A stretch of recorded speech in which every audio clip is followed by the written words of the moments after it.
بسم اللہ الرحمن الرحیم۔ السلام علیکم ناظرین، آپ یوٹیوب چینل دیکھ رہے ہیں، میں عمران خان۔ سب سے پہلے ناظرین، فیفا ورلڈ کپ پوری دنیا کی سب سے بڑی خبر بنی ہے اور پوری دنیا کو جوڑتا ہے فٹ بال، اسپیشلی یورپ میں، گلف کنٹریز میں، افریقہ میں، امریکہ میں، لیٹن امریکہ میں، کینیڈا میں، پوری دنیا میں لوگ بہت فٹ بال کے ساتھ تو لوگ بہت جڑے ہوئے ہیں۔ جاپان کی بھی ٹیم ہے اور دنیا کے ہر خطے میں یہ کھیلا جاتا ہے فٹ بال۔ شاندار گیم ہے، پاکستان میں لوگوں نے بہت بڑی تعداد میں دیکھا۔ تو فٹ بال کی دنیا میں 4 سال کے بعد جو ورلڈ کپ ہوا، اس کا چیمپئن اب اسپین ہے۔ حالانکہ ایسا لگ رہا تھا کہ ریفری بھی ساتھ کھیل رہے ہیں مل کر ارجنٹینا کے، اور اس سے پہلے جیسے مصر کو باہر کیا گیا، کچھ اور ٹیموں نے بھی اعتراض کیا، لیکن فائنل میں کمال کر دیا اور ڈیفنس بڑا شاندار تھا۔ اسپین کا فٹ بال کے بارے میں آپ لوگ زیادہ لوگ اس کی ٹیکنیکلٹیز کو نہیں جانتے تو اس میں جاتے بھی نہیں ہیں، لیکن اس فٹ بال میں 2-3 چیزیں بڑی امپورٹنٹ تھیں۔ ایک تو اسرائیل کا جو وزیر اعظم ہے نیتن یاہو، وہ اور ڈونلڈ ٹرمپ یہ سپورٹ کر رہے تھے میسی کی ٹیم کو، اور اسپین آپ کو پتا ہے کہ وہ فلسطین کے لیے آواز اٹھاتا ہے بار بار، تو جتنے مسلمان ممالک ہیں ان کی آٹومیٹکلی سپورٹ اسپین کے ساتھ چلی گئی تھی۔ پاکستان میں لگ بھگ سارے پاکستانی اسپین کو سپورٹ کر رہے تھے۔ یہاں برطانیہ میں انگلینڈ کی ٹیم کو لوگ سپورٹ کرتے تھے، 2 ٹیموں کو بہت سپورٹ مل رہی تھی پہلے، ایک انگلینڈ کی ٹیم کو اور ایک سپورٹ مل رہی تھی ناروے کی ٹیم کو، لیکن اس کے بعد جب دونوں ٹیمیں باہر ہو گئی تو ساری سپورٹ چلی گئی اسپین کے ساتھ۔ تو اسپین کے جیتنے کی خوشیاں پوری دنیا میں منائی گئی ہیں، خاص طور پہ وہ جو ایک پلیئر ہے وہاں پہ مسلمان ہے، وہ لڑکا لامین یمال، اس کے بارے میں بڑی کہانیاں ہیں کہ وہ چھوٹی عمر کا لڑکا ہے، بڑی ذمہ داری اس نے اٹھائی ہے اور اپنی ٹیم کے لیے بڑا پرفارم کیا اس نے۔ اس کا ایک چھوٹا سا بھائی بھی ہے، وہ گھومتا رہتا ہے وہاں گراؤنڈ کے اندر، چھوٹا سا ہے وہ، خود لڑکا بہت ینگ ہے ابھی۔ تو اسپین کو مبارکباد، اور پاکستانیوں نے پورا سپورٹ کیا اسپین کو۔ اس کی وجہ میں آپ کو بتاتا ہوں، کیونکہ پاکستانیوں کو لگتا تھا کہ میسی اور اس کی ٹیم جو ہے وہ اسرائیل کی سپورٹ ہے ان کو، تو آپ دیکھ لیں اسرائیل کی مخالفت میں پاکستانی کسی کو بھی سپورٹ کرتے ہیں، اور فلسطین کی حمایت کیونکہ کرتا ہے اسپین، تو اس لیے پاکستانی اس کے ساتھ اپنی سپورٹ لے کر گئے۔ پاکستانیوں نے ایسے سیلیبریٹ کیا، اسلام آباد میں ایک بڑی اسکرین لگی ہوئی تھی جیسے اپنی ٹیم کو کوئی پش کر رہا ہوتا ہے، اپنی ٹیم کو کوئی بیک اپ کر رہا ہوتا ہے کہ ٹھیک ہے ہم آپ کے ساتھ ہیں، ہم سپورٹ دے رہے ہیں۔ تو لوگ دعائیں بھی مانگ رہے تھے اسپین کے لیے۔ تو بڑا سخت مقابلہ تھا، ایکسٹرا ٹائم میں جا کے اسپین نے ایک گول کیا اور پھر اسپین یہ میچ جیت گیا۔ اب یہ پاکستانی حکمرانوں کے لیے ایک بات سیکھنے کی ہے اس میں کہ آپ کچھ بھی ایسا کریں گے نا جس میں اسرائیل کی تھوڑی سی بھی سپورٹ یا حمایت ہو جائے گی تو یہ آپ کو اس کی قیمت چکانی پڑے گی۔ آپ دیکھیں، حالانکہ میسی بہت بڑا پلیئر ہے لیکن سارے سپورٹ نہیں کر رہے اس کو پاکستان میں۔ اس کی وجہ کیا ہے؟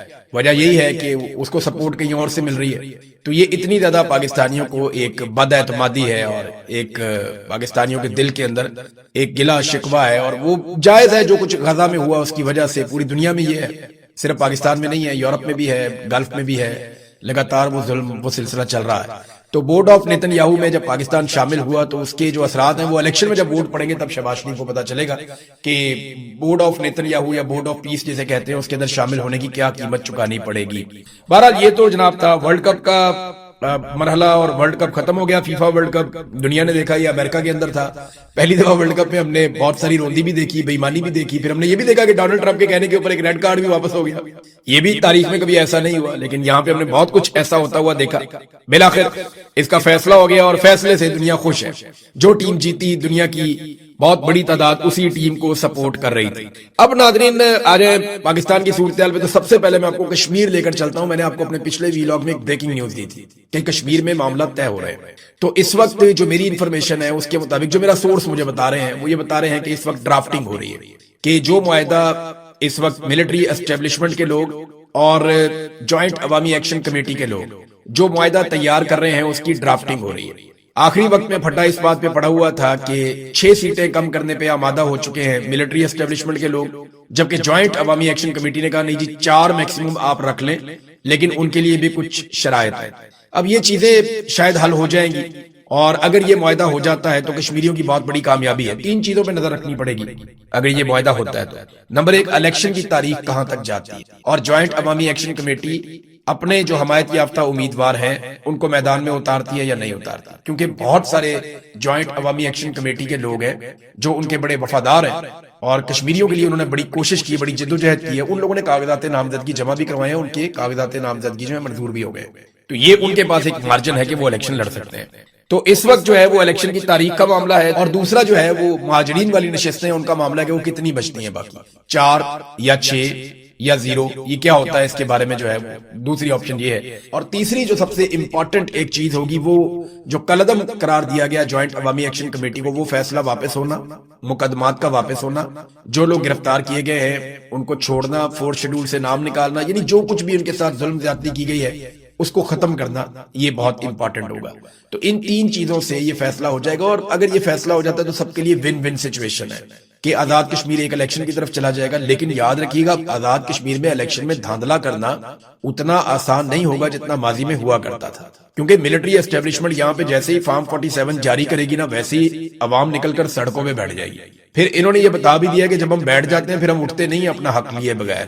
تو یہ اب بتایا جا رہا ہے کہ اگلے 24 گھنٹوں میں 48 گھنٹوں میں کوئی نہ کوئی ایسی بڑی ڈیولپمنٹ آ سکتی ہے اگر کسی نے بہت اوپر سے کوئی رکاوٹ نہ ڈالی تو. اور یاد رکھیے گا یہ مذاکرات پاکستان کی ملٹری اسٹیبلشمنٹ اور جوائنٹ عوامی ایکشن کمیٹی کے بیچ میں ہوئے. سہولت کاری ادا کی کچھ پاکستان کے باہر سے آنے والے لوگوں نے، اوورسیز نے، لیکن فیس سیونگ کے طور پہ اس میں کچھ سیاستدان ضرور ڈالے جائیں گے ملٹری اسٹیبلشمنٹ کی جانب سے، کیونکہ وہ اپنے اوپر ان چیزوں کا بوجھ نارملی نہیں لیتے. ناظرین میں آپ کو بتاتا ہوں کہ کیا کچھ ہوا آزاد کشمیر میں. اس کی ایک چھوٹی سی میں آپ کو مثال دیتا ہوں. ایک کہانی ہے دو بھائیوں کی.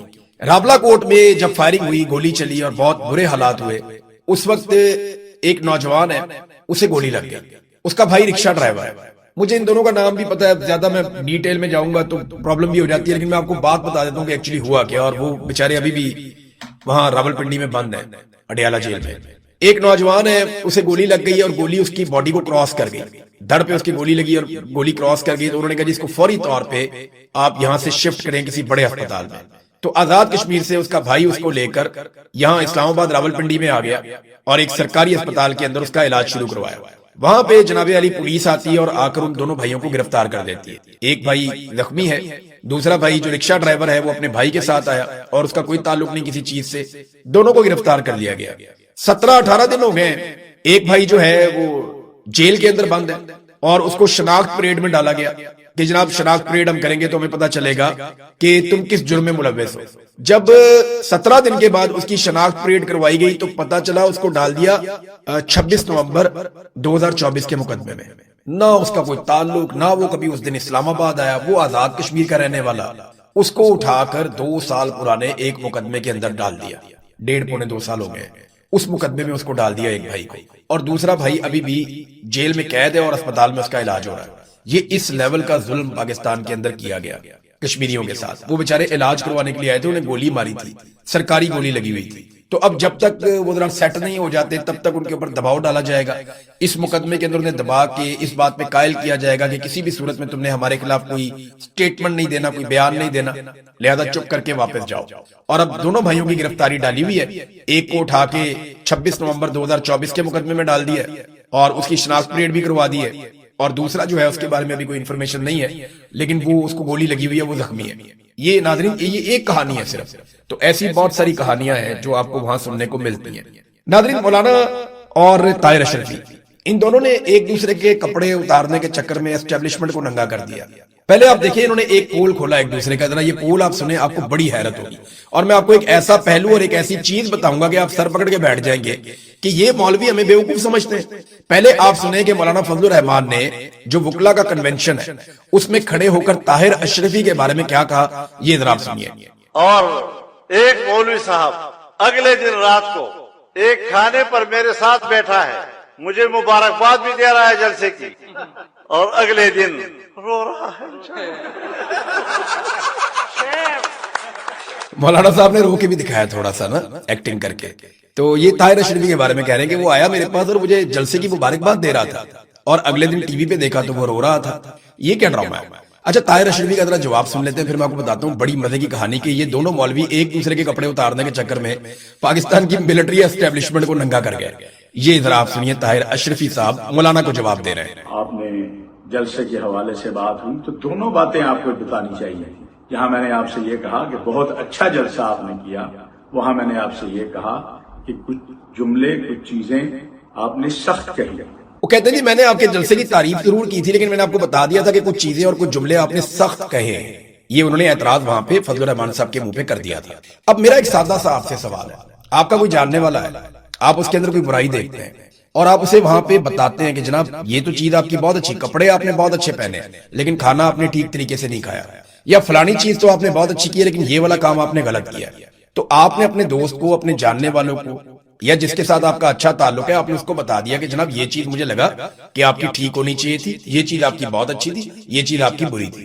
اتنا ہی کریں گے نا آپ، یا اس کے بعد آپ جائیں گے اور جا کر ٹی وی چینل کے اوپر بیٹھ کے آپ ایک پریس کانفرنس کریں گے اور اس میں رونا شروع ہو جائیں گے کہ جناب وہ آپ نے بہت برا کیا۔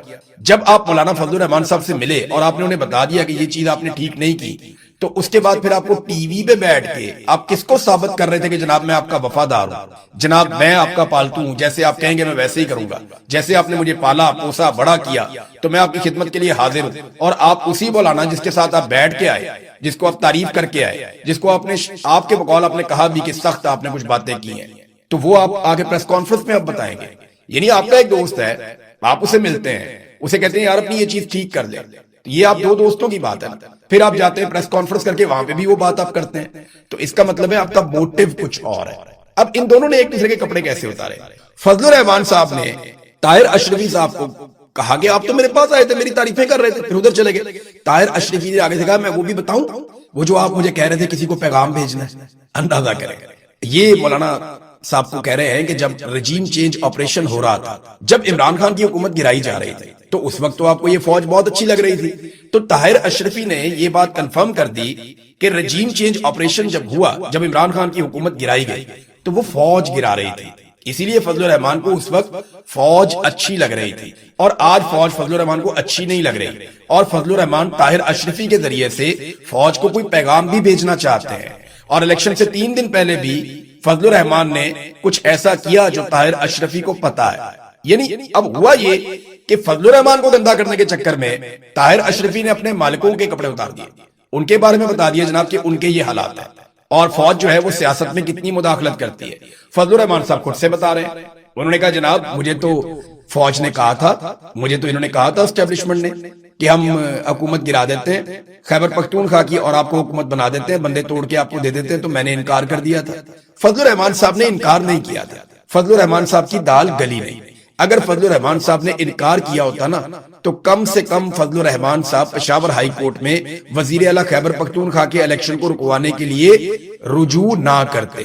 فضل الرحمان صاحب نے باقاعدہ پشاور ہائی کورٹ سے رجوع کیا تھا سہیل آفریدی کے وزیر اعلیٰ بننے کے پروسیس کو رکوانے کے لیے۔ یہ انہوں نے کیوں کیا تھا؟ یہ انہوں نے اسی لیے کیا تھا تاکہ وہ اپنا وزیر اعلیٰ بنا سکے، لیکن پھر دال گلی نہیں۔ جب دال گلی نہیں تو انگور کھٹے ہیں، وہ لومڑی چھلانگے مارتی ہے نا بار بار انگور کی بیل پہ، جب وہ ہاتھ میں نہیں آتی نا کہتی ہے کھٹے ہیں انگور، میرے ہاتھ نہیں آئے نا تو میں ذہن بنا لیتی ہوں کھٹے ہیں۔ تو فضل الرحمان صاحب نے کہا انگور کھٹے ہیں، بھئی میں اس گھوڑے پہ بیٹھتا ہی نہیں جس کی لگامیں میرے کنٹرول میں نہ ہو، اور میں نہیں یہ کروں گا، آپ مجھے بندے توڑ کے دیں گے تو میں ایسا نہیں کروں گا۔ یہ اصول انہیں تب یاد آیا جب انہیں پتا چلا کہ ہم اصول توڑ کے بھی حکومت نہیں بنا پا رہے۔ تو فضل الرحمان صاحب تو گئے تھے کورٹ میں اس الیکشن کو رکوانے کے لیے۔ تو ایک یہ چیز اپنے ذہن میں رکھیں، جب عثمان چودھری صاحب ہیں ایک جرنلسٹ، فضل الرحمان صاحب جب وہاں سے نکلے تو انہوں نے ایک سوال کیا، اور فضل الرحمان صاحب کا سارا بیانیہ جتنا انہوں نے گھڑ کے بنایا تھا نا وہ ایک سوال کے اندر واڑ دیا انہوں نے۔ عثمان چودھری نے ایک ہی سوال کیا، اس نے کہا جناب جو مخصوص نشستیں آپ نے مال غنیمت کے طور پہ لی ہوئی ہیں وہ آپ کب چھوڑیں گے؟ فضل الرحمان صاحب کا منہ بن گیا، اب انہیں سمجھ ہی نہ آئے، کبھی وہ ادھر دیکھیں کبھی وہ بیچارے عجیب وہ کپکپاہٹ میں چلے گئے کہ میں جواب کیا دوں اس بات کا۔ میں نے چوری کر کے پاکستان تحریک انصاف کی مخصوص نشستیں لی ہوئی ہیں عدالت کے ساتھ مل کر 2 نمبری کر کے، میں اب الیکشن پہ تنقید کر رہا ہوں تو میں کس منہ سے کر رہا ہوں؟ یہ سوال میرے سے کیا کر لیا؟ تو وہاں جو 7 لوگ موجود تھے انہوں نے کہا جی یہ کیا سوال ہوا، ہم کیوں چھوڑے سیٹیں؟ تو فضل الرحمان صاحب کو انہوں نے پتلی گلی سے نکالا وہاں سے۔